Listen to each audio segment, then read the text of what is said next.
Assalamualaikum warahmatullahi wabarakatuh. Sobat Misteri Sunyi Mencekam, senang sekali kami kembali hadir menjumpai Anda. Dan tentunya seperti biasa, kami akan menyuguhkan cerita-cerita misteri yang menarik. Kali ini kami akan berbagi sebuah kisah nyata misteri yang berjudul Siluman Macan Kumbang.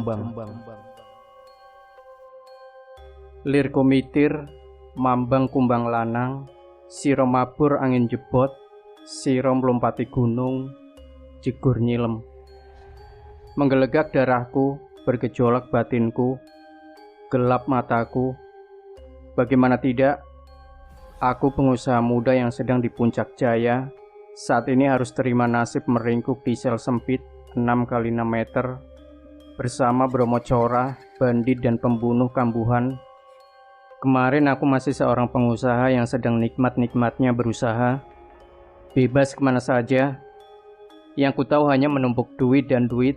Sekarang aku terperangkap dalam permainan seorang pejabat yang gila kuasa. Aku dituduh pengusaha gelap tak berizin, plus serangkaian fitnah palsu yang gila. Hukum sering tajam ke bawah, tumpul ke atas.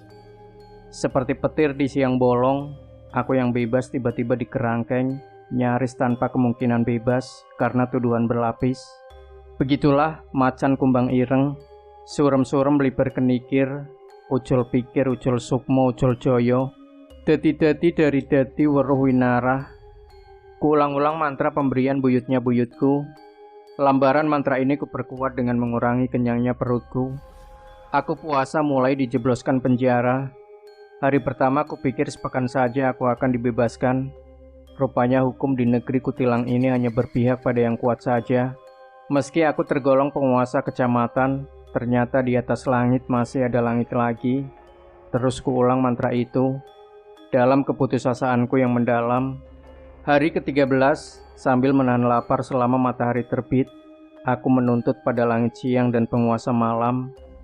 Aku menuntut pembebasanku dari penjara, biar badanku ada dalam sel besi kotak, tetapi jiwaku harus bisa lepas, bebas, apapun caranya. Macan kumbang lanang, ireng-ireng bulune, sir telisir sir sirno, sokorogo sokomoto. Terus kuulang mantra hitam itu, tidak ratusan kali, ribuan kali, mungkin jutaan kali. Makin hari tekadku makin kuat, lidah batinku lapar pembuktian. Tak kuperdulikan tubuhku yang makin kurus, dan kumis serta brewok yang tambah panjang tak beraturan. Pancaran mukaku panas, membuat kumpulan gali, penjahat yang satu sel denganku atau yang di sebelah selku jadi enggan menatap mataku. Malas berdebat dengan mulutku, aku jadi pendiam. Mataku api menyala, dan kata-kataku menusuk lebih tajam dari duri salak. Makin bertambah minggu, bertambah bulan, badanku terasa ringan dan penuh energi. Dingin, panas, dan sepi tak kurasakan lagi. Aku mengadu kepada bumi, kepada langit. Aku protes teriak sekuat-kuatnya. Aku titis aji, tak akan kalah dipermainkan nasib. Aku kuat, sekuat batu karang. Walaupun urusan hukumku tidak kunjung selesai, aku tak peduli. Aku terus menahan lapar, puasa dan merapal mantra hitam, ilmu kumbang mambang. Hari ke-57, makin kurus dan makin acak-acakan rambut dan bulu jenggot dan kumisku. Tapi batinku makin penuh dendam dan amarah. Dari 4 penjuru angin, aku mulai bisa mendengar suara-suara di kejauhan. Suara orang yang tawar-menawar di pasar sebelah penjara. Suara kepala penjara yang menawanku tanpa ampun. Suara pelacur yang sedang melayani pelanggannya di gang buntu sebelah. Terus kurapal mantra hitam itu sebagai pengganti sumpah serapah pada orang-orang yang mau fitnahku, memojokkanku dan memenjarakanku tanpa pasal dan tujuan jelas. Aku tak peduli. Terus kurapal mantra kegelapan tanpa mengampuni diriku lagi. Lelah dan tidur tak pernah kuperdulikan lagi. Tepat hari ke-60, aneh, aku sudah tak merasa lapar lagi. Mantra pun sudah tak terdengar lagi. Semua sudah menyatu dengan gerak lidah batinku. Menjelang tengah malam saat sel sepi, mendadak aku terjerembab pulas tertidur tanpa kusadari. Saat itu kusadari kematian begitu dekat. Tapi kelahiran kembaliku juga begitu dekat. Rohku mendadak berubah rupa, bukan jadi manusia lain, tetapi menjelma macan kumbang hitam. Lalu aku meraung begitu keras. Geramanku teramat keras, menggetarkan 7 penjuru angin.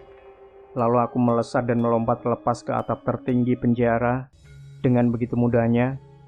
Lalu aku berlari dengan kuat dan nekat melompati alun-alun ke pepohonan, tinggi meloncat ke gunung-gunung yang ada. Sekali lompat aku sampai di Gunung Slamet, ketemu Eyang Ulun. Tampangnya sangar, suaranya menggelegar marah besar padaku. "Siapa kau kucing hitam kurang ajar? Berani mengganggu tidurku, merusak pekaranganku. Kau pikir engkau siapa? Kepengen mati di tanganku?" Ancam penjaga gua wingit Gunung Slamet. Aku Titis Aji yang sedang menjadi siluman macan kumbang. Bergidik, 4 kakiku gemetar dan aku jatuh keras bersimpuh memberi sembah. Karena sikap hormatku yang baik, Eyang Ulun pun berangsur berubah ramah.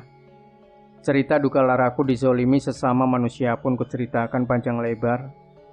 Jadi kumbang Titis Aji yang malang. Asal engkau tahu, orang yang mau fitnahmu akan mengalami kesialan selama 31 bulan. Dia akan merasakan deritamu di penjara. Begitu engkau keluar, dia masuk di tempatmu. Eyang jamin. Lega pikirmu, Ger. Tanya sesepuh gaib penjaga alas angker. Di ketinggian berkabut ini. Setelah berbincang panjang tentang ilmu hakikat dan tujuan hidup mulia, aku disarankan untuk silaturahmi ke penjaga gaib gunung di Pulau Jawa, Sindoro, Sumbing, Slamet, Galunggung, Merapi sampai Halimun. Aku ikuti saran beliau. Waktu manusia hanya semalam, tapi waktu di dunia peri perahyangan jauh lebih lambat. Apalagi dengan kekuatan ilmu macan kumbangku. Sekali lompat, aku bisa pindah dari gunung satu ke gunung lain. Setelah bertemu dengan sesepuh gaib dan mendapat tuturan nasihat rahasia kehidupan, aku mohon pamit dan meminta restu untuk hidup lebih jujur, baik, bermartabat. Saat aku mulai lelah bertualang di dunia, samar aku teringat pesan Eyang Ulun agar mengakhiri penjelajahanku di Rejenu, di Gunung Muria. Sampailah aku di Rejenu, mata air 3 rasa. Saat fajar mulai menyingsing, di situ ada 3 telaga kecil dengan 3 rasa berbeda, pahit, getir, dan asam. Ada rasa haus batin menggunung pasir di kalbuku. Maka ku minum 3 genangan air melimpah yang tak pernah kering. Sampai hampir habis. Sungguh tidak masuk akal. Sebagai macan kumbang, meski cukup besar, perutku tak seberapa. Sampai bisa menampung sesapan haus batinku akan air penyuci keruh jiwaku. Ada kesegaran luar biasa. Seisi pori tubuhku penuh oleh air suci. Nalarku jadi jernih. Lalu kantuk datang dengan hebat. Badan kumbang hitamku jatuh berdebum ke bumi. Titis Aji mati. Titis Aji lama mati di gondol macan kumbang hitam terliar, terbesar, terganas, paling menakutkan yang pernah ku kenal. Hening sucining. Bruh. Titis Aji, kamu bebas. Teriak supir penjara berkumis bablang meneriakku. Aku tergeragap bangun seperti bayi baru dilahirkan. Ternyata tuduhan berlapis yang ditimpakan kepada Titis Aji tidak terbukti.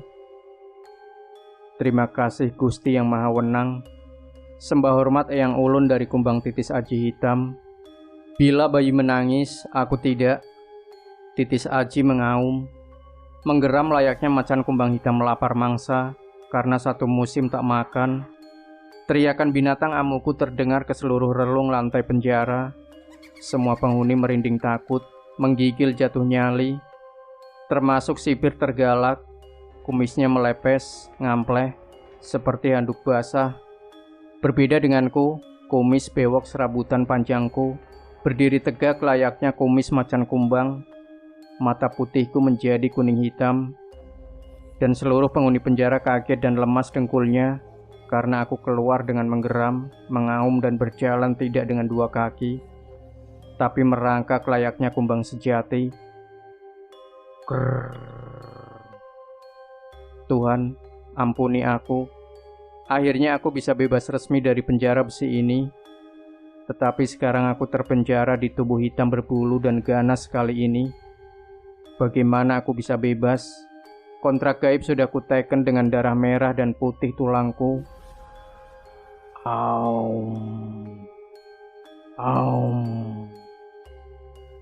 Demikian Sobat Misteri Sunyi Mencekam. Jangan lupa tinggalkan komentar Anda, like, share video ini, subscribe channel Sunyi Mencekam, dan kembali nantikan cerita-cerita misteri terbaru dari kami.